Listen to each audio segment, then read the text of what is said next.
Welcome back to the Fantasy Football Report. I'm here as always with Hasan Rahim. We are without Kevin today, but it's all right. We got an awesome guest, Ross Durham. You know him from the streaming defenses article he's writing at RotoFiz, killing it on that article.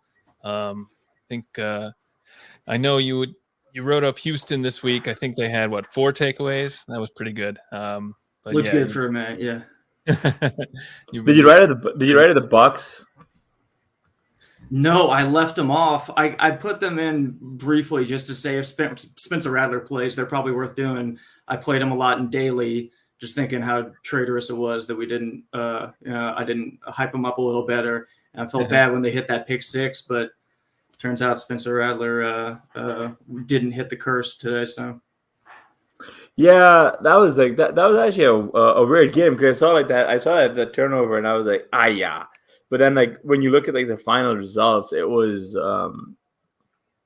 they weren't getting the kind of points that you think they would get, right? Like especially for a team that had like an early takeaway.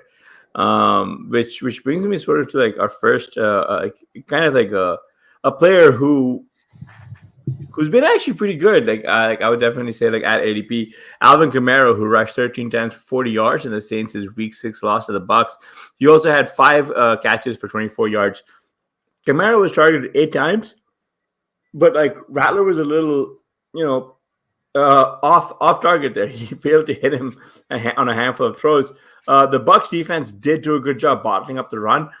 He limited to him about 3.1 yards a carry, with like his longest gain being like a 7-yard rush. The Saints sort of were struggling a little bit after that first 2-game explosion. And I don't know like how they're gonna like continue their ways going forward. Even with Spencer Rattler expected to start for the next 3 or 4 weeks. Ross, I guess my question to you is twofold, right? Like one, what does his offense look like with Rattler under center? And then the second question is how concerned are you about Olave's concussion, and what do you think this offense looks like with him held out, and how does that all tie into what Kamara may or may not do?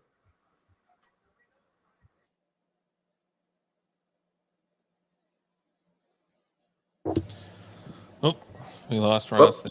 We lost Ross. Blair, you're on the hook. All right. I might ask you to repeat the question, but yeah, I think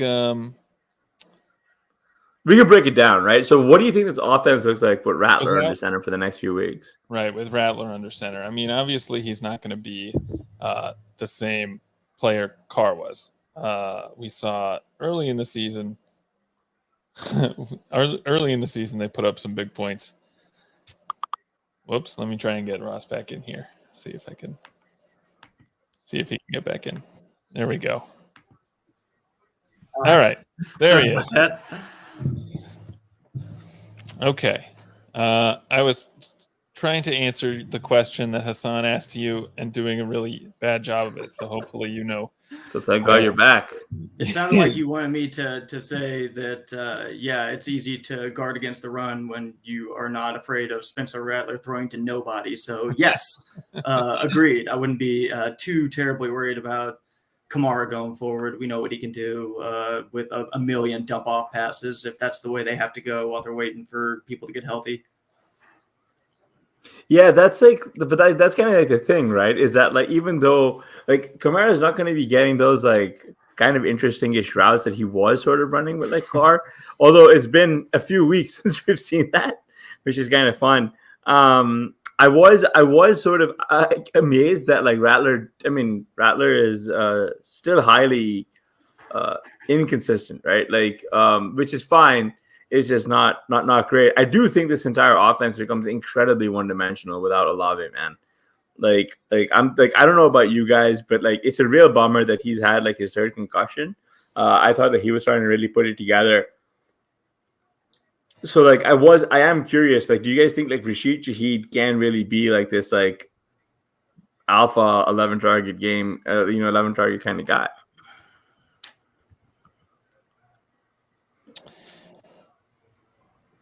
Maybe. Maybe. That was always probably wishful thinking. I don't think so. No, but I don't know if that's what we were expecting him to be. I think we were hoping if the offense was humming that he'd be able to come through with a few big plays a game, which is what he was doing. And I think, I hate to say this, my wife's a huge Saints fan, and we got to go to that first game.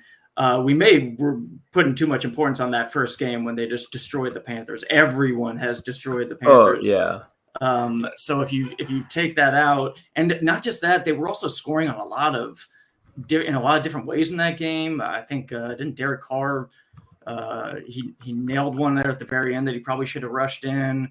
They had defensive scoring or all over the place. I didn't really know what to take away from that game, and since then it's been pretty inconsistent.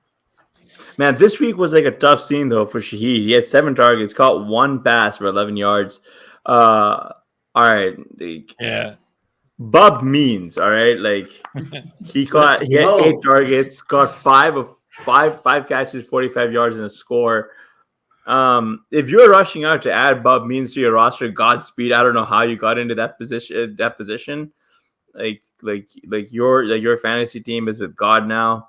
But you know, like I don't know what to do with this offense, right? Like it's not necessarily a Derek Carr issue for me. It's more or less like an issue of outside of like I guess maybe a desperation start at tight end, right? With Juwan Johnson or the island of Foster Moreau or any of these guys. And I mean, you're obviously starting Shaheed at the flex. So like I want to get your take here on who is startable without Olave. So Bub Means had a 36% dominator rating at Pittsburgh last year, 2.2 yards per team attempt. He ran a 4.43 40 at 212 pounds. Maybe Bub Means is the answer. Just saying. Older prospect. He was a transfer from Louisiana Tech to Pittsburgh. So I don't know. Obviously a late draft pick as well. So don't want to put too much faith in him, but he is a little interesting. He was a little bit interesting as a prospect. Obviously, without Olave, this offense is probably pretty bad. Without Carr, they were already going to be pretty bad. So, yeah, I don't know that you even trust Shaheed necessarily. I don't know that I'm trusting anyone in this offense right now. Oh yeah, that's right. Hang on. Cobra Kai is a good take. One thing the Saints game taught me that my very best ball shares from Junior is dead as people's Rashid Shaheed share. Yeah. Yep. Right shares. T-Perry. Yeah. Oh man, that's right. Yeah. I was able to avoid the panic button with Kendre Miller, just hoping that if he ever gets a shot, it's going to be either on this team or someone who really needs him is going to bring him in. And I'd say those hopes are good and dashed about now. Oh man, yeah, because he's off IR and he was a healthy scratch today. As he's coming back, yeah. Yeah, he's coming back to what? Coming back to being active, I guess. Nothing. I mean, this is it's like, the thing is the Saints are just they're a weird team, and for a while, like for a couple of games, it really felt like we were about to miss out on some kind of fantasy bonanza, right? They crushed the Panthers and they crushed the Cowboys. All right, so you know who else? Like we just watched. Like I don't know about you guys, but like I had the misfortune of having to watch the Lions play the Cowboys, and like I fell asleep on the couch. Like my wife walks in, and she's like, "You're asleep?" And I'm like, "Oh God, yeah, this was awful." Like the Lions were like running trick plays up 28 points. Like I don't know about you guys, man, but like that was like a really tough watch. I know. And like we do have to talk about this player, right? Like Dak Prescott just looked atrocious. Like they're going into a bye, but like this was this final game. Prescott completed 17 of 33 passes for 178 yards, no scores, and 2 ints, right? This is another the one game that got called back. That was maybe his worst one. Oh yeah, yep. This is the kind of game that will like it just sort of sears in your memory for the rest of the season. I feel right, like the Prescott and the Cowboys, they got kind of within a scoring range a few times, and like they just nothing sort of came through, right? Like Prescott, he has now thrown 2 interceptions in 3 of his 6 games this season, and he has 4 picks in the last 2, right? Like they're going into bye at the right time. But like my question here is like genuinely outside of like CD Lamb, like who else like would you like? Can you like reliably start, right? Like on the Cowboys. I thought for a while it was like Jalen Tolbert, but I guess it's not him. It's okay. Tolbert? Yeah. first half. Anyways, Yeah, the second half was atrocious. Yeah, no, so like I think they have. I'd have to pull up the RotoViz strength of schedule app, but I think that they have the easiest wide receiver schedule rest of season of any team in the league. So, yeah, I mean, if you've got him, you have to. You're not worried about CD. He's gonna eat no matter what. But like, if you've got Dak, I don't know what you do with him. And Superflex, he's not benchable. And one QB, I don't know. Are you playing the matchups? I don't know. Yeah, that's interesting. Like this does look like a matchup that would be pretty good. So even if you were playing the matchups, you can't necessarily. It doesn't seem like you can trust that necessarily. So. Yeah, I mean, I think you probably have to start Dak most weeks unless you have a way better option, and maybe it's not that hard to find a better option. Like, I don't know, would you start Mayfield over Dak at this point?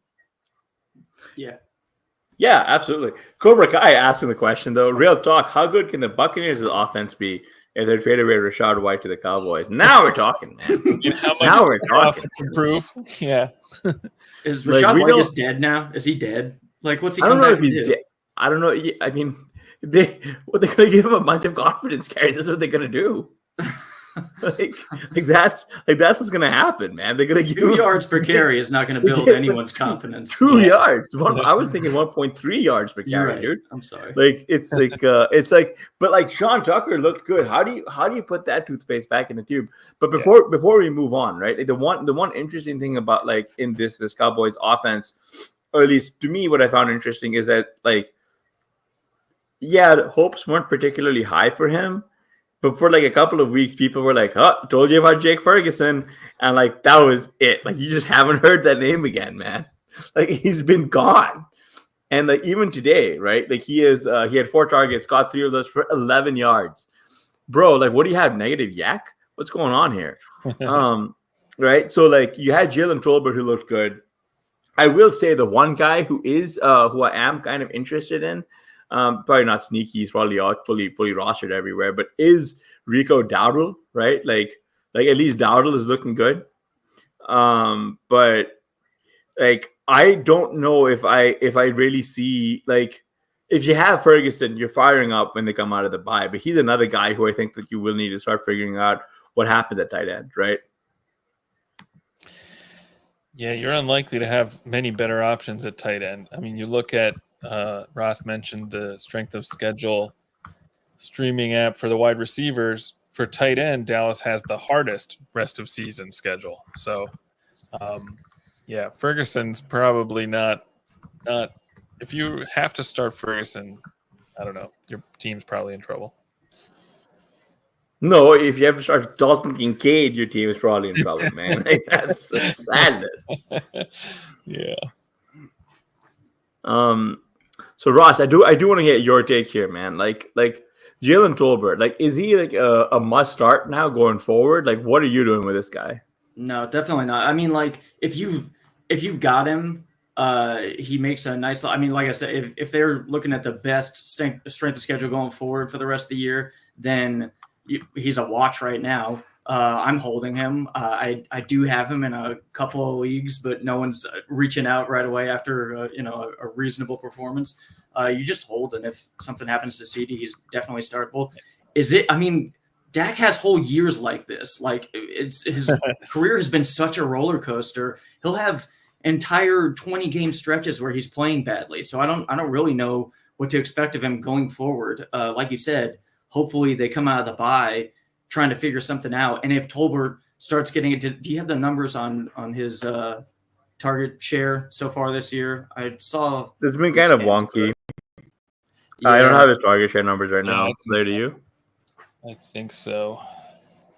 Although it's not going to include this. They weren't great when I looked at them before today's game. So before today's game, 15.3% target share. Yeah.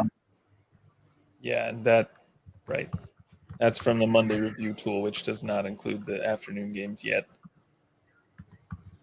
So yeah, I like him. I've always liked Jalen Tolbert. If you believe in him, maybe now's the time to go fish for him a little bit. But I think even there, we've got better options coming out this week to try to buy right now. I'm kind of interested in the other side of this game too. Like Sam Laporta got his first touchdown of the season, I believe. That was fun. Did you see that play? Yeah, I didn't see it. No. Oh, it was like a pretty sick play. His only like target. Double reverse. Yeah. Oh, really? His only target of the game. How concerning is it that he's like behind? I mean, I don't know how much to read into today's game, which was pretty weird, but like Tim Patrick, Khalif Raymond are out targeting him. What are you doing with Laporta rest of season? You could be concerned that I think something like 14 targets going in today or something like that, something atrocious. Or you could be happy that they're scheming up insane trick plays to get him involved. I sort of am in that camp. I wasn't so worried about it that I wouldn't start him at any point unless you are in some weird, you got, I don't know, one of the 3 or 4 Bowers or McBride or something on the same team. I did sort of reach out in a couple leagues, but no one was interested in selling him at all. So I don't think anyone's panicking. And if there was a buying window in Dynasty for Laporta, it's probably gone unless they go right back to spreading it around so much. I don't even know how you could buy him in Dynasty, man. But Cobra Kai does make a good point here. But like Cobra Kai says, Laporta not worth his ADP. Absolutely not, bro. He was like the FFPC 109. Like if you could sell Laporta plus Pollard for Kelsey, if you have great RB depth, I would. Yeah, that's definitely a very good redraft trade. Like we're just seeing them pump Kelsey. There's tons of volume. It doesn't matter how efficient or inefficient he is. A tight end that's not on the show sheet, but we'll discuss when we get to the Ravens. It's probably going to be Mark Andrews because it looks like he's turning the corner. But like that, we'll get back to that down the line. I do want to talk a little bit more so about another underperforming wide receiver in George Pickens, who got only 3 of 8 targets for 53 yards in the Steelers' win over the Raiders. They were clearly trying to placate Pickens, right? Mm-hmm. Like they threw deep shots to him in the fourth quarter, despite the huge lead. They gave him a lot more opportunity, right? But one of those actually did lead to a pretty sick 31-yard catch. Pickens, unfortunately, did also drop a touchdown. This is still a fairly run-heavy offense. I mean, the Raiders weren't going to force the Steelers into a shootout, but this is still fairly a run-heavy offense. So, what are your expectations for George Pickens rest of the season here? I mean, he's the guy there. That's not going to change. I love the. Pity targets are still targets, man. Romeo Doubs got 2 touchdowns, looking like a Make-A-Wish kid today. They were literally hugging him after he got it. Don't just hang in there, buddy. We'll get you. If they want to keep George Pickens happy, he's one of the Stephon Diggs breed of guys who is going to be real vocal when he's not getting the ball enough. And if they're the type of team that will feed him in response to that, that's not that much different than what I was expecting out of him, before the season started anyways. That whole team is going to be really tough to predict on a week-to-week basis, though. So I don't know. If you've got Pickens in a lot of 0 RB teams, then going down the stretch, he could be a tough start-sit decision. But, I mean, I don't know. As long as he's still talented, man. Even the sideline catch he didn't make today was just a awesome move and a push off, and then created just a little bit of space, didn't get a flag, and almost caught it and stayed in bounds. The dude is still pretty awesome. Yeah, it's a weird situation because we do like to talk about betting on talent rather than opportunity, and we see a lot of times when guys are overdrafted because they are projected to be the top target in an offense that's not good, but they're actually not good, so it doesn't matter. But Pickens, it seems like he does have some talent, and he is clearly the top target, but there are, I think, big question marks about the offense, obviously. I mean, even today they put up 32 points and he still didn't have really a usable fantasy score. So, yeah, like you said, it's a tough start sit decision. I sat him this week in some leagues, and I was scared off by, I don't know. I think this game had like a 36.5 total coming in or something. Oh, that's actually pretty good for like a team that's starting AOC on purpose. I mean, I don't know what the Raiders are doing, dude. although Brock Bowers 9 catches, 71 yards, so that's a positive. 10 targets, 9 catches. I mean, like, right. he's just going to be. And talking about strength of schedule, they had the easiest tight end strength of schedule, not just for the rest of the season, but they have kind of an absurd lineup going right into the fantasy playoffs. So you got to be happy if you're about, because like the team, like you said, I don't have a clue what their goal is for the rest of the year. It's really unlikely that they're grooming Aiden O'Connell in any way, right? I don't think they have even a small inkling that he's the quarterback of the future. But they don't seem to want to just go away. They're not laying down. And if they're going to feed Brock Bowers as a result of that, we'll all be happy. Yeah, definitely. He's probably, I don't know. Is there anything else interesting in this offense? He's like the only guy you would possibly start. I mean, Trey Tucker is interesting, I guess. Yeah. Trey Tucker might be interesting. Maybe Kendrick Bourne, maybe if he's healthy, but like, I don't know, man. Like, I really don't want anyone that's not Bowers on this offense. Mattison actually had a fine day today, I think. Yeah, he had a touchdown. 33. Yeah, I had to start him on like a bunch of teams where like I couldn't play Malik Neighbors, right? You got 5 catches too, I guess. So yeah. But I mean, you had to start him on a team where you could. Yeah, like I just didn't have Malik Neighbors, right? So it was like. If you're it was like gun to my head, like you desperate needed to start him, and like I was like expecting like 4 points. I mean, I was like, honestly, I was expecting I'm expecting to get completely destroyed this week. It's not been a good season, or at least not as dominant as I'm like years past, right? Like, so it's a bit of a bummer there, but it's usable fantasy points. Let me see who else I had on this team. Mattison is going to go down as one of the ultimate just lucky fantasy guys considering his talent. I think whatever I looked earlier, he's going to end up with like a 3.3 yards per carry after today was another inefficient day for him. This has been his entire career. He's a inefficient runner. He's an okay pass blocker, and yet he has put up a lot of guys remember some of his 30-point games that he had when he was on the Vikings, and now here he is. They just don't have anyone else to go to. So he might have some fantasy success, but I would have a real hard time doing anything with him. If you picked him up on a flyer and want to sell him, now might be the time. This is actually a pretty good game, I think. From like my team's actually pretty all right. It's like a super flex team. It's got like TJ Stroud, Drake May, Alexander Mattison, Zach Moss, Bijan Robinson, Tank Dell, D. Higgins. I'm just naming players, but like you get the idea. Like it's all our favorite guys are here, except for Malik Neighbors, who was not in my lineup, right? So like just imagine any of your teams. All of our teams, I mean, I would assume kind of all look the same, right? Like I would hope that we're all gonna make money at like some base level, or we're all getting wrecked together in some way, shape, or form, right? I mean, I didn't have any shares of Alexander Mattison, so. Well, no one did, right? Like he was going completely undrafted. Well, hey, no, we do have shares of Alexander Mattison. Did we drop him on our FFPC teams or what? Oh, you picked him up without my knowledge, probably. Yeah. Did we drop him or did we not start him? He had 17 points today, Blair, and I think we started Cam Akers, who got 0 points. Let me pull up that team. We did start Cam Akers, who got negative 0.1. Negative. So that wasn't great. In an all-play week, we're getting negative points, bro. We're getting negative points in all-play week. And isn't that team also like the highest scoring in the league?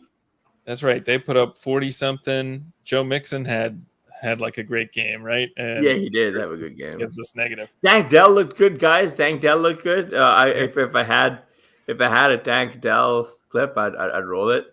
Dameon Pierce is back. He's the clear number 2 now. Yeah, Looked pretty good on that one catch. I think if you can buy him, I would buy him anywhere I could. You're an injury might have to think about that. To Mixon away from having a low end RB1.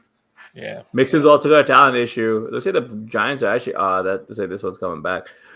Ball says Dylan Loeb's first year. Lobe, I don't know. I'm not going to learn his name because, like he said, the first play of his career is a fumble, and he was never heard of again. That is correct. I could have told you this guy was going to be a bust after I heard him talk. All right, like we've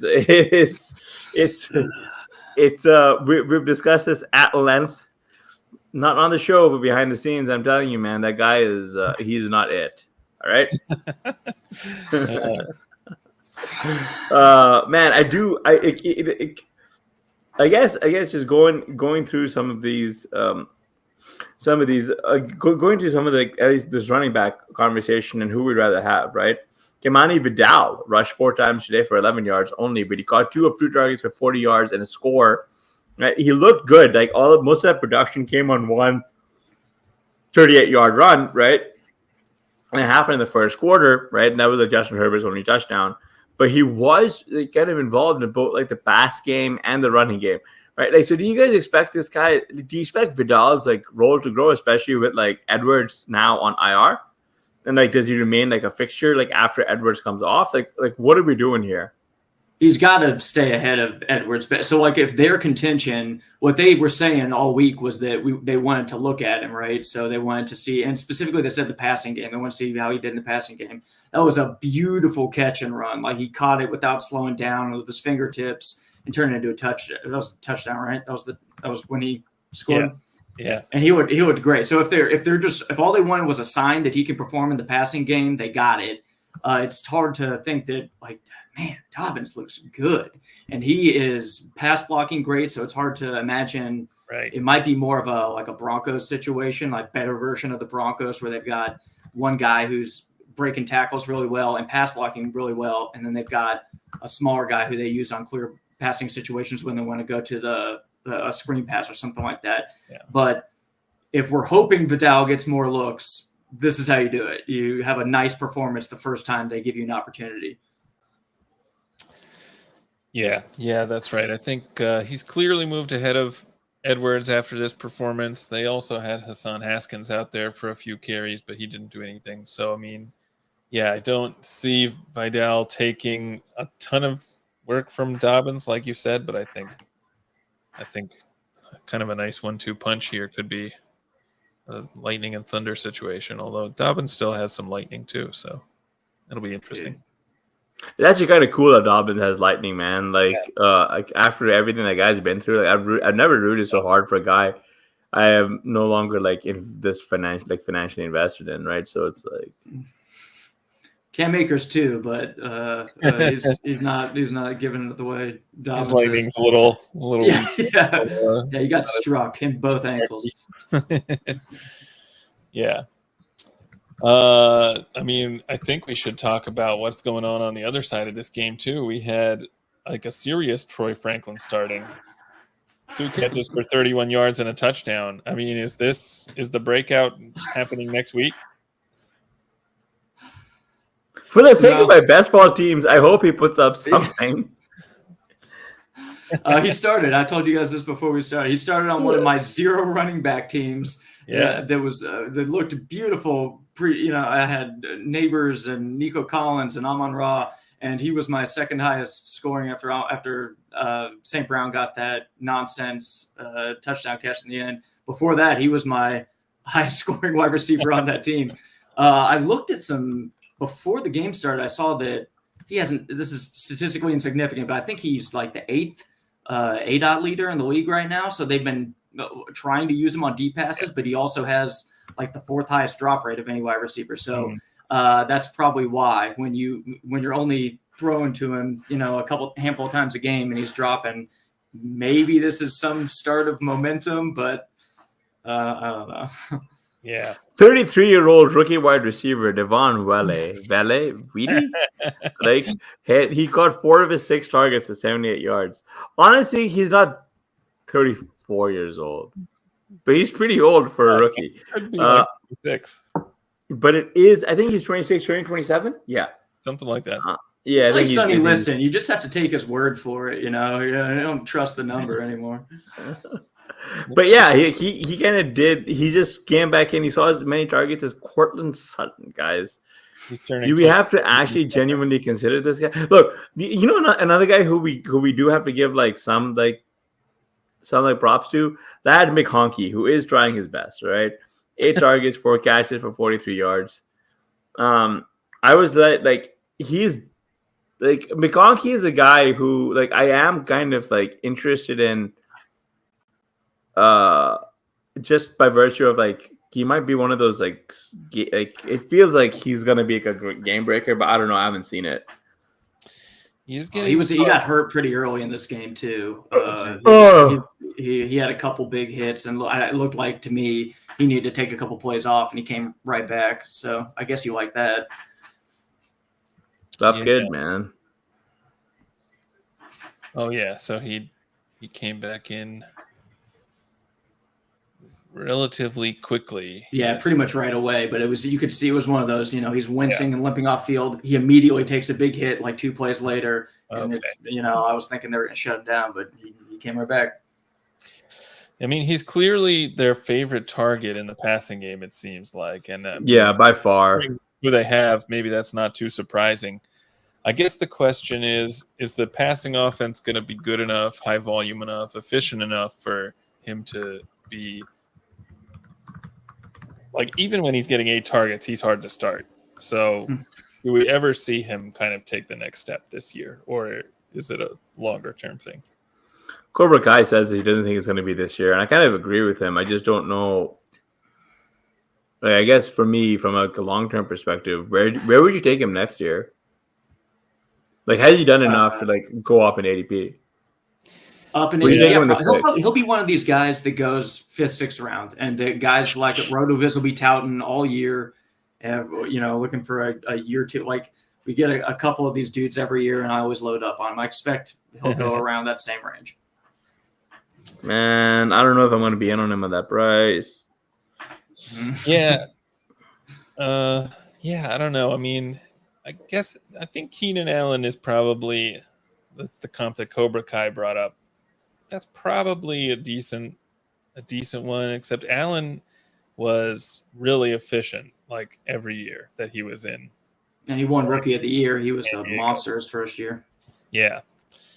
Yeah, so I don't know if McConkey's quite at that level. I'm trying to think of who might be a better comp, more kind of maybe Deontay Johnson or something, which obviously Johnson has put up some really good fantasy seasons.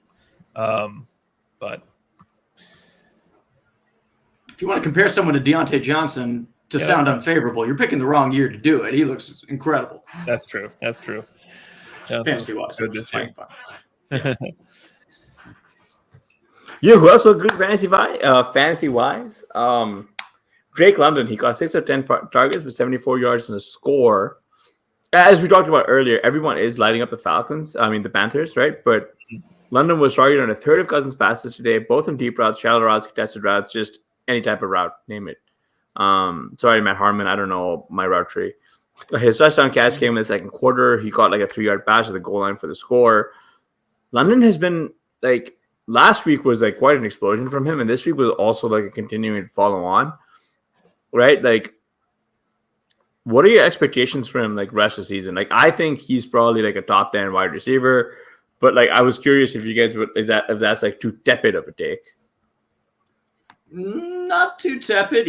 I think he was only separated from Darnell Mooney by about 3 targets going into today. That's not scary or anything, but I think I was expecting that to continue, honestly. Darnell Mooney looked like he was a nice off valve for Kirk Cousins, who they clearly didn't trust to get to his first read every single time. So I don't know. Going forward, wide receiver 1, yeah, I sure hope so. I have him everywhere. Yeah, but I think wide receivers 1 through 12. I think wide receiver 10 is tepid. I think I would put him in wide receiver 8+, right? Where would you have him in comparison to someone like Brian Thomas? Say drafting next year. Drafting next year. I mean, Yeah. that'll depend entirely on what Jacksonville does at quarterback. Yeah, right.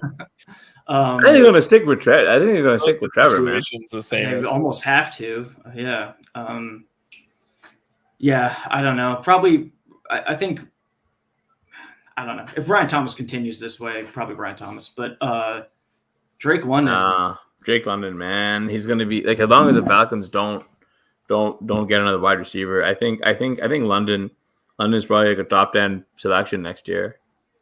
Yeah. I mean, after today, I'm just looking at the Monday review now, and it doesn't have the Falcons game in it yet because they were in the later slate. But after today, he'll actually be above Thomas. He'll probably end up being like a top 6 wide receiver. Okay, here's a good one. How about Drake London or Jaden Reed? London. Wow. Yeah, London. I love Jaden Reed, but that's they're just too. Like London's probably going to go at like 110. Jaden Reed's probably like a 2 or 3 kind of guy. But like, I don't know what would have to happen for Jaden Reed to get the kind of condensed target share we would expect for London. I don't know what would have to happen. Right. Like 3 guys go down and stay down, and even then, he was playing a little bit hurt today. I'd love to see the breakdown, but I think Jaden Reed is like 3rd on the team in snaps, if I'm remembering that stat right. So I'm not sure they want to treat him that way. Yeah, no, that's a good point. It's even when he's playing well, they're still giving a lot of targets to Dobbs and Christian Watson but these are all good players, dude. That's the issue, right? Like that's kind of like the issue is that like the Packers built this, frankly, a very good complementary wide receiver core set, right? Like they're starting, like all 3 of the guys kind of like complement each other pretty well. Before we actually start talking about Dobbs, I want to talk about Tyler Algier, right? He rushed 18 times for 105 yards and a score today, and he had 1 catch for 3 yards. I mean, like, look, the Falcons just completely destroyed the Panthers. Everyone destroys the Panthers, right? Both Algier and Brian Robinson exceeded 100 total yards. Algier actually had 1 more touch, and he had 3 more yards and 1 less touchdown, but it was like a 50-50 split. Yeah. Like I'm curious, like, is Algier going to continue to, like, is this like actually a 50-50 timeshare here? Or like at some point are we going to see the Bijan Robinson that everyone started drafting at the 104? Yeah, I'm wondering how much of this had to do with the fact that they were so far ahead for a lot of this game playing against the Panthers. How much does Algier, getting more carries have to have, how much do we have to count for that when we're talking about Algier's carries in a closer game? Is it more Bijan? Yeah. They were both, I think they were both within the top 8 for yards per attempt after contact going into today, and they were right next to each other. Their receiving numbers, Bijan was a little bit better at, but like, dude, it's straight rushing. They look very similar metric-wise. We kind of saw a breakout. I feel like every time I was looking at a big impressive play today, it was Bijan, but then when I looked back, Algier, was right there with him stat sheet-wise. Yeah. So he's playing too well to completely go away, but unfortunately, if you're trying to buy him at this point, it's you might be trying to do it a little bit too late. I think everyone pretty much realizes that Algier is not just, we're not just waiting for Bijan to overtake, and he's probably going to be involved all season. Good question here in the chat by Historical Anomaly is, where does Neighbors go next year? Neighbors and our Neighbors and Brian Thomas the next, Jay Jetta and Chase. It's a bit of a shame though, because I think I'm just going to say that Marvin Harrison Jr. is not considered in there. Right? Yeah. Like, it's such a shame because didn't he?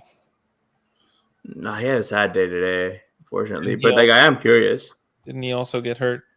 Yeah, he got a concussion very early, first quarter. So if there's any buying window at all for Marvin Harrison, I'd take advantage of it. I had a guy reach out to give me the 101 for him today, and I'm not interested really in taking that. If Neighbors, if you'd asked me 2 weeks ago, where's Neighbors go? I mean, I'd be saying top 5. next year. I think that is still on the table if he comes back looking the same. I was going to say, what's earlier than 101? Yeah. Well, CMC is really dust, man. Same. This is why every year we talk about like not buying into some of these old guys who are an injury away from total irrelevance. And I bought CMC in a league for 3 firsts 3 years ago, and he won me the league 2 years in a row, and I traded him away for a first. Oh, wow. And I felt like that was maybe premature, but Yeah. I get terrified. And this is pretty much the scenario that I was worried about, right? Like, I have no idea what to expect from him when he comes back now. Yeah, right. Yeah. It's definitely, not hard to imagine that he'd come back and be pretty much as good as he was before. Like, that's not hard to imagine, but there's definitely a lot of risk. And I think, being able to kind of get what value you can at the time is smart. And if you bet on one of these old guys to suddenly drop off, you just get more right every year. Yeah. Right? Every year that they don't drop off, you're just more likely to be right next year, unless you're Derrick Henry and then you just lose 5 years in a row betting against. Yeah, that's right. Martingale, the Martingale theory. I mean, Derrick Henry is back in the league. Yeah. Derrick Henry is like the built, like whatever those like old trucks are that like you can run through walls or whatever. Like they just don't build them like they used to type of situation with him. So let me ask you guys a question. This is what I was looking at when I was looking at today's leaders. If you are on a contending team and you want to buy a wide receiver and you happen to be in a league where there's a rebuilding team who owns Chris Godwin, what are you paying for Chris Godwin right now? Oh, this is a better question. Man, that's tough. Godwin right now, you're a contending team. I don't want to give up a first for Godwin. Does that make sense? Yeah, I don't want to. But I'd love to get Godwin without spending a first. That'd be great for me as well. But do you think it's possible though? Oh yeah, I would have to hard consider, especially if I'm a contending team and I'm trading away my own first. That's probably right around, because that's like what. Yeah. The issue is like next year's class is actually. I know we say everyone says it every year though, right? But like if all of these guys actually do declare, if you're gonna be like you actually have a shot at a good running back at the back end, if only because that's just sort of the way like I build my teams. Like this year I was taking Trey Benson and that hadn't worked out for me. It's an absolute waste. But like next year you've actually got, reasonable running backs that you could potentially get with that first round. That makes sense. Chris Godwin or GSN in Dynasty. Oh my God. Ooh. Godwin, man. Godwin's not dead. He's 28. He's not 100. It's just he disappeared for a minute. You pretty much have to say Godwin right now. Jesse Cohen asks the same question. What about Olave? Olave? Wait, are you saying Chris Godwin or Olave? Is that the question in Dynasty? Because if that's the question, I would much rather have Olave than Godwin. I'd rather like Olave is a guy I really just want to have, and then once like the Saints figure it out, I think Olave is going to be like, what are you buying him for? Oh man, like if you're a contender, what would you pay to get Olave right now? I'd love to get him for not a first, but you're gonna have to buy him for a first at the very least. Yeah, you have to pay a first, and I think there's a first plus, man. Since he has, I don't want to buy him if I'm a contender. Like I want to buy. I might be putting out feelers if I'm rebuilding. Right. Yeah, I don't think you want Olave because like he's like not the guy you want on a team right now. We don't know how much time he's going to miss for one thing with this concussion. A few games without him, even if you're a contender, that could destroy your season. So, yeah, Olave is probably not the right option for a contending team. Yeah, I think with the contenders, you gotta push in on like cheaper assets who are actually being productive, versus like kind of like the rebuild push in. And even then, like I don't know if like the optimal use of assets is. Yeah, Carr is expected to miss 3 to 4 games, but like. Agree. Have an offer on a table for a first. This is exactly the debate that we're having. Yeah, it's like it's tricky, dude. Like as much as like I have like if you have Olave on your team, you're not moving him off without he's the bid ask there is very wide, and I don't know how a contending team actually will use him optimally this year. Does that make sense? I've had weeks, and I'm fairly weak, I'm fairly deep at a wide receiver, but I have had weeks where I've had to think about do I want Olave in my lineup this week, or do I want to play someone else?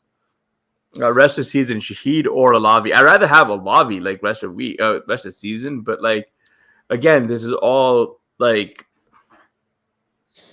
probably some of it's honestly on my just from my perspective is anchoring. Suppose you're a contending team and you have Olave. What would you need in addition to Chris Godwin to trade? There Olave we go. away? Right. Yeah.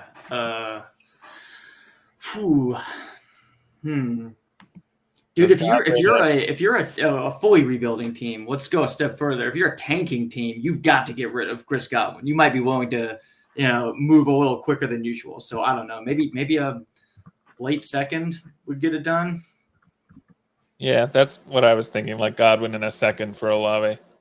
Yeah. Yeah, I think that's a fair offer, right? Godwin in a second for Olave. Godwin still has a good floor with upside every week. I like this, man. We got the whole chat fired up here. There's Godwin. Who knew? Yeah. I thought the whole contention that he was going to go back to the slot and it was going to, turn the clock back a few years. Man, everyone's going back to the slot, dude. I don't know how still has 2 years of solid production. Yeah, thank you, Joanna. He does, doesn't he? That's the thing. I guess it's just too cutesy for me. I didn't think it was going to be that night and day. I didn't think it had any chance. Olave hasn't done anything. Productive. Yeah, that's how it feels, right? With Olave, hang on, actually, anyone except Keon Coleman on the slot. Hey, Blair, can you do me a favor? Could you? Actually, I might just do this. Let's actually we're about to throw the whole show sheet away, and we're about to spend some time on this. Sorry. Let's pull up the RotoViz NFL Player Stat Explorer, and so let's start talking it up. Look it up. Do you have it up? Yeah, we're doing it. My computer is doing the thing where it's dying again. Can you Yeah, let me see. Guys, my computer's so old. I got it. What do you want to look up? Let's start screen sharing. Let's see. Can I share my screen? Share screen. God, you can do it then. I'll just. No, I don't have two monitors. Blair, can you do it? It's it's already yelling at me. Don't screen share without two monitors. Thanks, StreamYard. Don't screen share without two monitors. Yeah. Should be able to do it. Sorry. All right, guys, we're about to share some charts. Who's ready? Charts on charts, baby. This is why people tune in right here. This is it. Sorry for the audio listeners. Could you pull up Chris Olave's career? Yeah. I don't usually use this browser. That's why I'm. That's right. Look, this whole show would be some kind of proto ADP chasing if we decided to go the full charts route and we had all the data. We'd be out here making full out PowerPoint slides like Sam Sherman does. All right, yeah, but what's taking? Do you have it up? Gotta add it to the stage. There we go. Oh my god! But there we go. There we go. Yeah. So this is your Chris Olave production, right? God, man, disastrous. Did you scroll up a little bit? That's about what I expected, actually. That's kind of ugly, man. You can, but even his boom weeks are just barely 20 point weeks. Just above. You're not looking at the 30 pointers or the 40 pointers, right? Oops. Yeah, it's basically for the audio listeners. 23.7 in week 3 of his rookie year, and holy crap! Is that really his highest score ever? That's wild. Yeah, in PPR, yeah. He was so close towards the end of last year, but yeah. Yeah, so and can we actually pull up the Chris Godwin chart for the exact same amount of time? From 2022? Oh, yeah, and so Well, the one thing I was going to say was like by pass location, 'cause it did look like Olave is getting a lot of the production over the middle of the field, right? Oh, And this is your Godwin. yeah, this is Godwin. He's had a lot more wide receiver 3 weeks, obviously. Yeah, obviously, but like that was a lot with like that also includes the washed Tom Brady like years, right? So just scroll into like 2023. There you go. Oh God, dude, could you? No, that's too far wide. Okay, 2023. Yeah. So like he had like a pretty bad season last year, right? When you look at it. Oh, yeah. So where's Joanna? Like he has had 2 years of solid production, but he was largely unstartable last year, right? Like you're not getting a lot out of him. That's the thing, and I think that's kind of a question that I Now do would T. because- No, we're not doing low T Higgins, dude. He's so not a lot. Yeah, not a lot of green. Yeah, like that's the issue. Well, Yeah, here's so the like Cobra Kai interesting thing. is right. to look at Right, like what? Evans over T the is same. T So is what my would have to mortal change? enemy, bro. What would have to change for Chris Olave to up his ceiling? Do they just need a better answer at quarterback? Yeah, they just need a better quarterback. Yeah. Like I think, but this goes back to like our central point of like Olave is a good guy to have on your roster. I don't know if a contending team should consider buying him. Yeah. Right? Completely. Like Yeah. you're gonna be like, you're gonna spend that first in the event that you don't ship the league. That's fine because you're hedged in the sense that you've got like a good dynasty asset. At the same time, he feels like a kind of a dynasty asset that actually very much teetering on. You're probably gonna like his value is very contingent on how the rest of the season goes, and I don't know if I want to like have the rest of my Chris Olave value contingent upon T. Higgins is Spencer actually, Rattler and Derek Rattler. Carr. If you want to buy Chris Olave, buy him in a month. Buy him when Derek Carr's coming back. Yeah, That's exactly. There's nothing. Well, there's gonna be a dead cat bounce and his like spike on his value there. Sure. Like Maybe I 2 think weeks, like man. yeah. Here's T Higgins, man. So you see all those other weeks, that's when I did not call him low T Higgins. Like, Look at that. Goodness gracious. Have a regular day, T. Higgins. right? he's having like a regular day. Yeah, he had like a regular day as a rookie, right? Either green or red. Yeah, there's like no in between with this guy. Right. The last 2 seasons have been all extreme. Yeah. Yeah, I guess my question. Just for fun, pull up Jamar Chase. Like, Right. just, When his just face comes in. let's just look at what a god looks like. Or Malik Neighbors. Like, just pull up someone good. Terry McLaurin or Olave in Dynasty. Give me McLaurin. Yeah, so like, that's actually an interesting question there, like Cobra Kai, right? Like, because McLaurin is a guy who someone tried to sell me for a first. I said I have no interest in him. And like we agreed that like an early 2 is his value. Issue is I have no early 2s on this team. Like I'm not going out and shopping for an early 2 for this guy, like to get McLaurin. As much as I enjoy like Jaden Daniels, you know what I mean? Like McLaurin's look good. I wish I could see stats on how many times guys have been offered for trade on Sleeper. I guarantee you that Terry McLaurin is among the most shopped players of the last 5 years. I get an offer. Someone wants to give him to me for a pick every couple weeks. Everyone's trying to like get him off your roster, which is like fine, but like I think that he's like another one of those guys where like, the bid ask spread is wide. You know a guy who probably does have a wide bid ask spread if he's on your team and not is Romeo Doubs, right? Today he caught 3 or 4 targets for 49 yards and 2 scores. Like he missed last week after being suspended for conduct, right? He came back in a big way. He caught 2 big red zone scores. As you mentioned, he did look like a Make-A-Wish kid. Like, hey, good job, buddy. We got you, right? But today, like Dobbs, Jaden Reed, Christian Washington, all caught touchdowns, right? Unfortunately, this came at the expense of Dontavian Wicks, right? Like he did get hurt. I believe. What was the Dobbs got hurt? No, Wicks. Wicks, yeah, that's what I said. Wicks had a short. Oh, you did say that. Sorry. Yeah, Wicks got hurt. It all came at his expense, man. His role as a trusted red zone target like gives him pretty much as much like upside as you'd hope. He also is kind of like a little hedge in the sense that like what Christian Watson's role is the same, right? Mm-hmm. And isn't it nice to know that offense is so good that they can support 3 pass catchers in a given game? It's kind of not fair that the Green Bay can go from Favre to Rodgers to Jordan Love, who's apparently good. Disgusting. That's the issue here.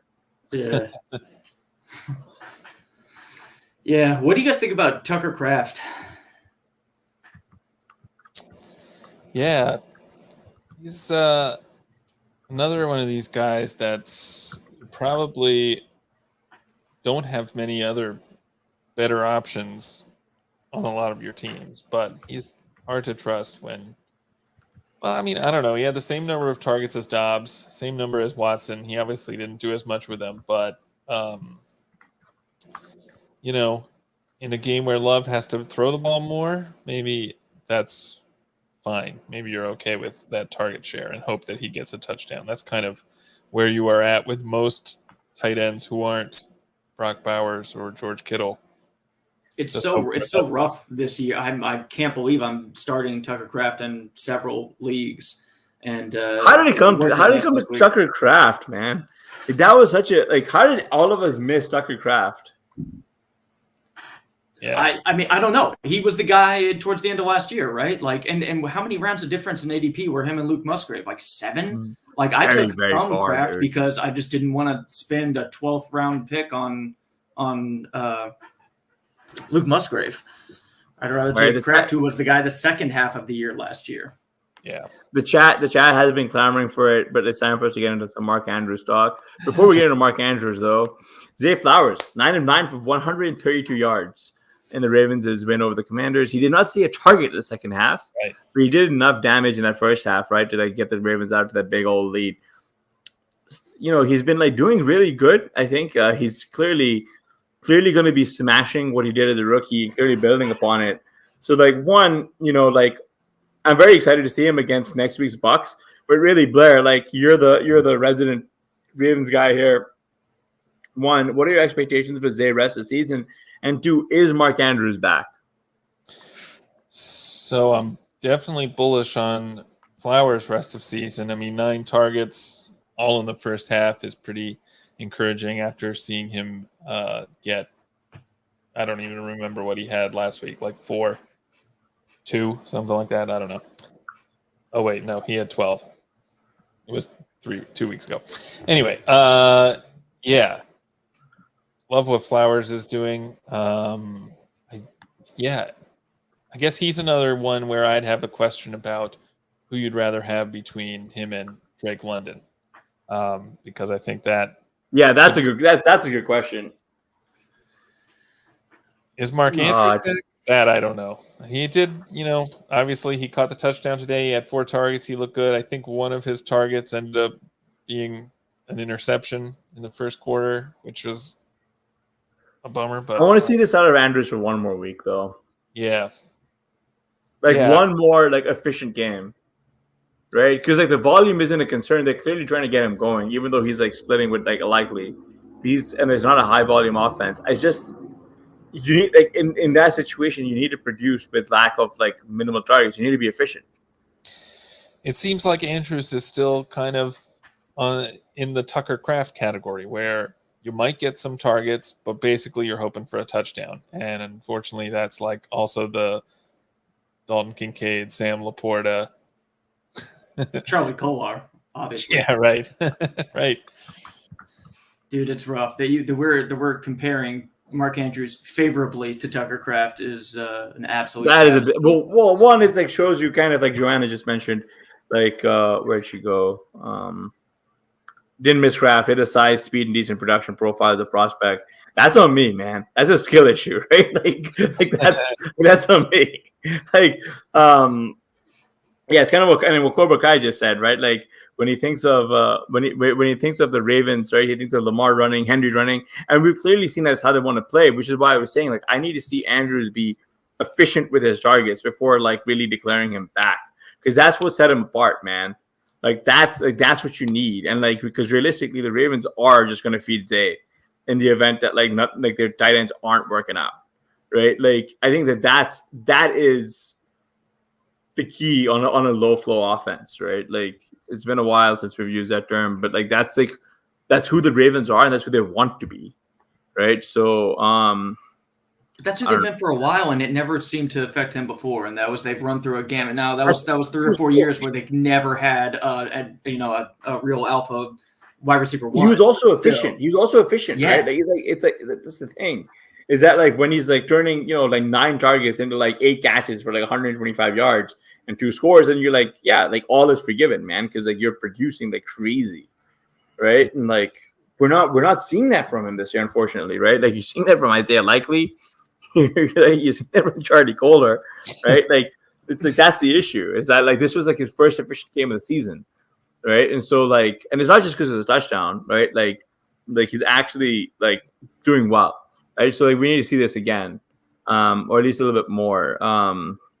Yeah, I mean, I think to Ross's point, like, has Baltimore maybe they just haven't had another receiving weapon kind of at the level that Flowers is at now, where somebody can actually compete with Andrews for targets, and now that we're seeing Flowers really become the focal point of the passing offense, and Andrews is taking a back seat, that's having a pretty massive impact. Because I mean, when you think of the Ravens offenses where Andrews was the guy, there wasn't really another target getting a lot of production. Yeah, the only problem with that for me is that like it's not just Flowers. Like a tight end has caught a touchdown in every game almost so far, so it just hasn't been Mark Andrews. I mean, certainly Likely's kind of emergence has something to do with that as well, I would think. And I mean, I guess they like Kolar a lot too. Here's one though. Like here's an exciting one that we can go, like a play that we can go out on though. Drake Maye, rookie debut. He completed 20 of 33 passes for 243 yards and 3 touchdowns. Unfortunately, had 2 ints. Right. I'm hearing reports that like he's not better than Brissett. No, wait, he is significantly better than Brissett, right? But he added 38 rushing yards on 5 carries. He hit, and this is kind of funny, Keyshawn Boutte for like a deep ball for a 40-yard touchdown to pull the Patriots to within 7.5, right?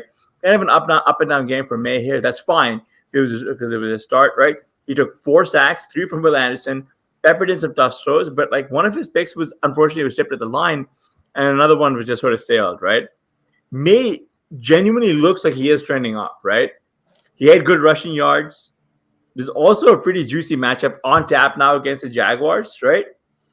What are expectations for him next year? How confident are you feeling in actually starting Patriots receivers next week, right? Because like Demario Douglas, he's on our FFPC squad, very good scorer, and we're not using him. So I want to get your guys' take on like Drake Maye rest of the season. Kind of like what his dynasty value might be, like what are we doing here with him? Dude, that's the question: is what does it mean for the receivers? I don't know. Like, I think we need to see another week before you're starting anyone. But you got to be like, there's no ceiling when Jacoby Brissett is out there throwing passes to these guys. Bob Douglas though does look good. Yeah. I think. I mean, maybe if you're pretty desperate, like I don't know. Dallas is on bye next week. If you've got CeeDee Lamb, if you've got like Chicago's on bye as well. So if you've got Odunze or DJ Moore or something with CeeDee Lamb. Well, Odunze hasn't really been that good though. Yeah, not Odunze, but if you've got DJ Moore, if Fat Keenan got the 2 touchdowns. Yeah. That's right. I was digging to find a reason to like Odunze this week too. I was working hard and couldn't come up with any statistical measure that gave me any hope. Yeah, I was talking to a friend of the show, Michael Dubner, who was like, I had a choice between Odunze and Fat Keenan, and I chose Keenan. I chose Burley, and then he gets like 2 Keenan touchdowns, and he's like, yes, I knew I never doubted you. I mean, if you're overexposed to Chicago wide receivers and you have nobody to play in week 7, then maybe Demario Douglas makes a lot of sense after he gets 9 targets from a quarterback who looks better than Brissett, right? You can just move the ball better. Like the whole offense should be better. That's all you need, man. Yeah. Like, I'm real happy that he's starting now. I didn't want him starting the last 3 games, and then we don't know what we're getting going into next season. Like he's a dynasty asset more than he is anything. I do have him on a lot of best ball super flex where you could get him so late. but I wasn't really counting He's a on massive him. super flex asset, dude. The fact that you've got like a starting wide receiver for the rest of the season with actual upside, I think that's massive. Yeah, Dude, and no one hit 0 QB more than Sean this year. So like he was, I don't even think he was that high on Maye. But like he was right there in that window where you're taking your second quarterback. Yeah, but who would you rather have, right? Like all those second quarterbacks that you were thinking of in that window were guys like Bo Nix, Derek Carr, Deshaun Watson. Trying to think of the other garbage that was floating around down there, right? Bryce Young was going around there. Oh God, Bryce Young for sure. Yeah. Right. Like it was like there was like Will Levis. I'm not gonna learn how to pronounce his name. He's not relevant, right? He was down there. Matthew Stafford was down there, right? Like Russell Wilson and Justin Fields were kind of down there. Aaron Rodgers was down there. Like you'd rather have Sam Darnold after JJ got hurt. That was right where Sam Darnold was going. Yeah, but like that was because like the ADP didn't like reflect or didn't shift quick enough on that one, right? Yep. Like I would much rather have Drake May than these guys, and it sounds so weird. Like a better question, though, I guess from an ADP perspective, would be Geno Smith or Drake May rest of the season, right? Ooh. And for the upside, well, I mean, Geno's got upside too. He just hasn't. He doesn't always look that good, especially recently. He looked fine, but that's these are the questions, though, right? The Cobra Kai does make a good take here, right? Like, better go by Demary Douglas in Dynasty. He is being serious. Top 30 wide receiver, top 20 upside. Hot take is that Demario over Lad McConkey the rest of the season. I do agree with that, right? Like, it's in that, like, we know the Chargers want to play this ball control, run heavy. What if we were Baltimore Ravens? Like, they're like the whole, like, it's so disrespectful to the Ravens to call the Chargers like the homeless man version of what they want to play, because it's not like a good 1-to-1, right? Like, but like that's ideally what they want to do, right? And I do think that like at least having Douglas, like he's fine. Like it's not like I'm hoping something works out for Jalen Polk, but like I am optimistic on Maye, man. Like maybe he's not like that, but like he's not terrible, right? Yeah, I think I lean Geno as well, but like I think that's kind of the discussion that like you want to be having, right? Yeah, like I don't think I have enough Demario Douglas, man. Like I didn't see the game in its entirety, and I don't recall seeing much on the ground from Maye, but it looks like he ran 5 times for 38 yards. Dude, give me a game or two to watch him before I answer that question with Geno, because he could be a lot of fun. Yeah, I think that's the one thing that Maye. If they figure out ways to get him going on the ground, although it looks like he lost a fumble, maybe they hold back on some of that. Plus, if you got Jalen Polk, like this is gold, because this is the only way you find out within I'm hoping weeks that if he is anything. I have 6% Demary Douglas, dudes. Like I am going broke. My kid ain't gonna be eating. My wife's gonna try and divorce me. She's gonna have no assets because I've got no assets left. Yeah. Going all in on Kyle Pitts. What was I doing, guys? Look at this. The day I need right. Douglas to take off for me to keep my house is a sad day, but we might be there. We're very much getting there. But yeah, so it's just one of those things. I guess part of the other thing is I want to ask you guys and also to chat this, right? Like, is Hunter Henry, right? Like, is he back to being a viable asset with Maye under center? Is he someone who you hold? I just dropped him. Pick him back up. Yes, he's on hold for sure. Yeah. Don't feel embarrassed. You pick that guy right back up. I love that move. just going to go pegging. Just go pegging from the window. Yeah. That's the thing, man. Is like email the administrator, say, I didn't mean to drop him. Can you just tell the commish, hey, I know I needed like a panic spot start, but come on, man, give me a solid. No, it's like but that's the thing, is that like this is actually like he didn't play today, but I do think this is a net positive for Ramondre when he's back, right? Like, yeah, like for sure. Like at least with Maye under center, there's a bunch of guys who were being drafted as like, and they're not total zeros. Yeah. If Ramondre was on a good offense, like it'd be wheels up. So like if we get any sparks out of it, it's got to be better for him. Yeah, now Cobra Kai is asking the tough questions: Hunter Henry or Dalton Kincaid. That's the second tight end who's gonna basically result in my has really helped in making sure that I'm going to lose my all my assets. Man, he is just it's definitely. I mean, what I do want to do is like leave on a high note because I am optimistic for Drake Maye, and it's actually I am very excited because we get to see him like Sunday morning next week against the Jags. Like, do we know if the Jags are just going to hang out in London for next week? Yeah, has that ever happened before? They're just moving. I think so. I think that happened last year too, where one team, probably the Jags, had a 2-game.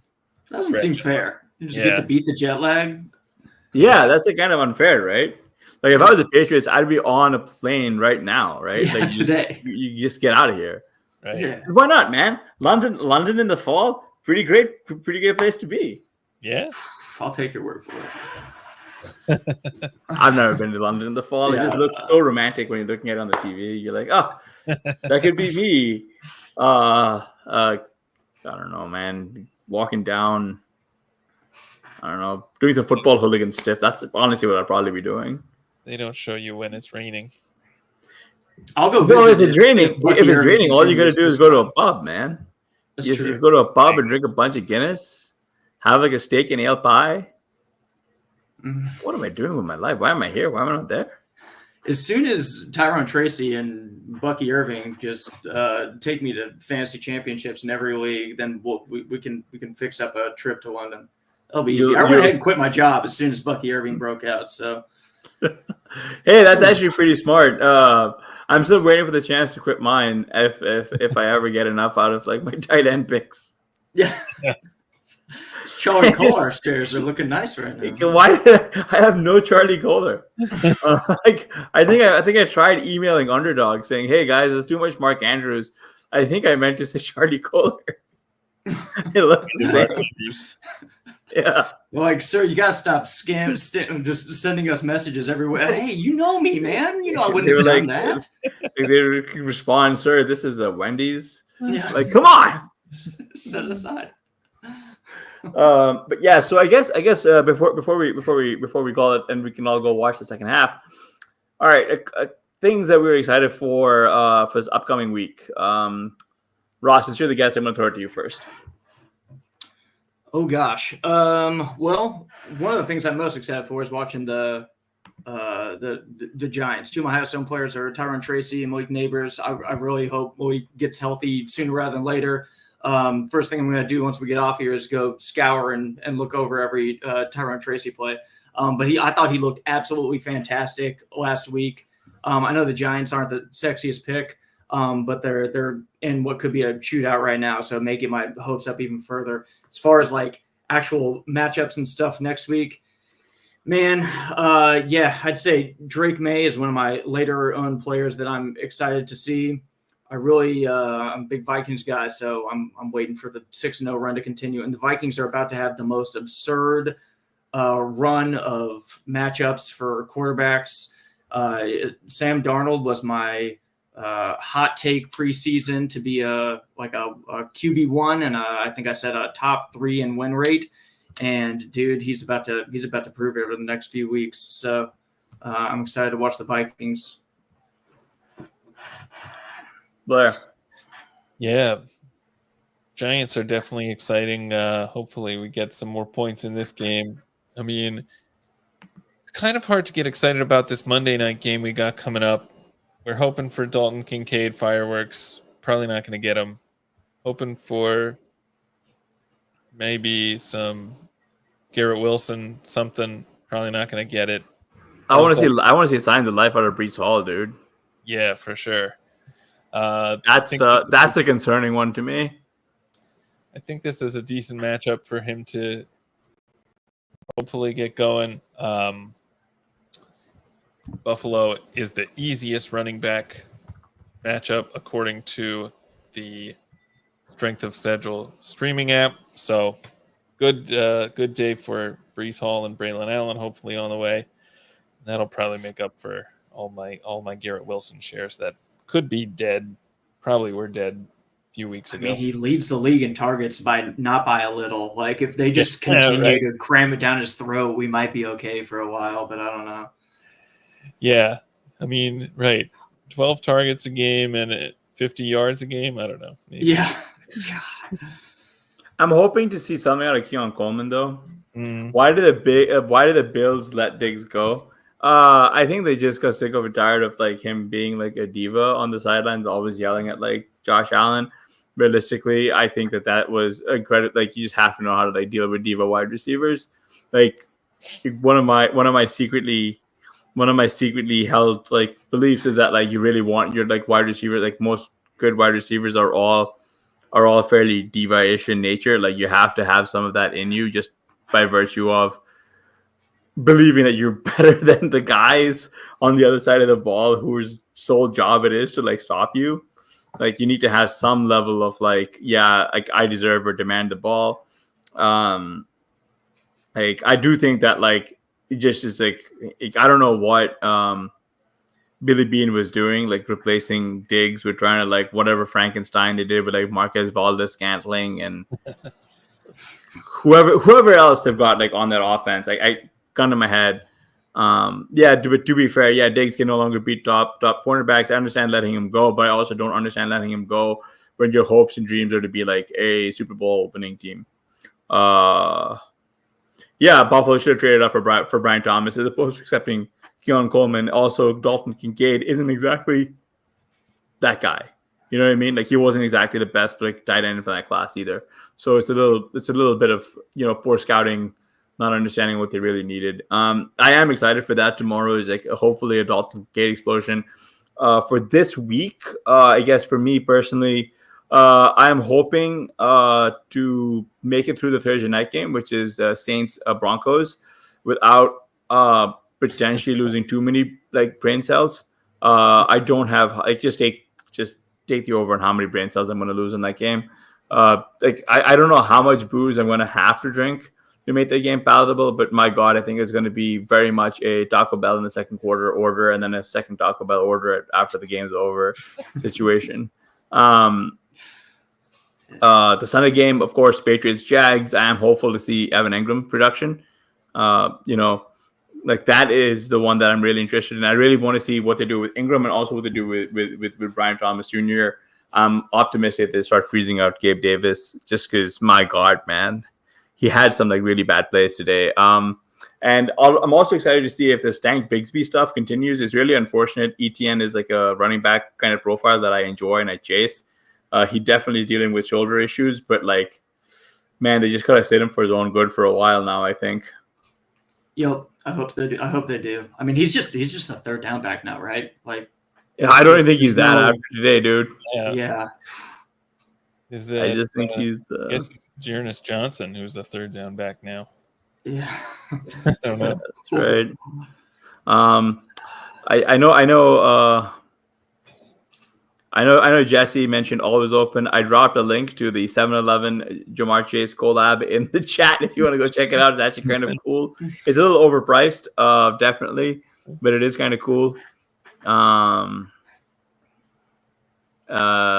yeah, so just with that, I guess, Blair, any last words?